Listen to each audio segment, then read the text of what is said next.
Okay, magandang araw sa lahat. Nagbabalik ang inyong lingkod, San Pedro Pool River. Meron tayong smashing gun galing sa... Saan galing, sir?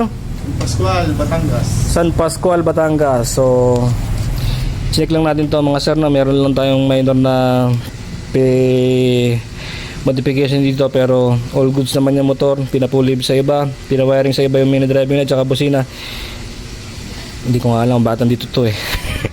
Medyo yung sakit ng fuse box maluwag. Tapos sinayos ko na rin yung pagkaka battery drive. So on natin ang susi. Ang neutral light hindi natin paanda rin mga bossing ha. Hindi natin paanda rin. Meron tayong 12.1 sa voltmeter. 19 mo po to? 2019 model, 2020 acquired. Bakit po? Ayan may switch. Okay? Switch park light, switch kasama headlight. Ayun mga sir Okay, tapos pagkanayan natin yung hazard ni bossing. Nagana na po ang hazard niyan mga sir. Nakabukas na rin pala ang mini driving light sa high beam. Try natin magbusina mga boss. Meron tayong stock horn, gawa nila yan stock horn. Ay sorry kaibigan, sino ka? Kapatid, alis ka muna dyan ng kape.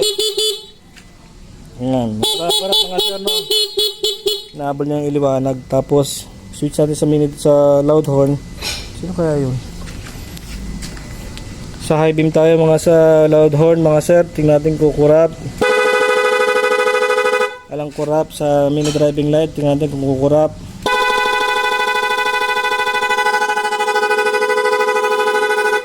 Walang kurap. Naka mini driving light, naka hazard, naka headlight. Patay po makina mga sir. So wala na tayo magagawa rito. Palalpasan ko na itong motor.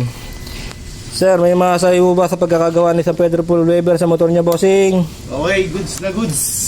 Ayos. Wala na pong problema? Wala. Peace po tayo, sir, bossing. Lapit lang po.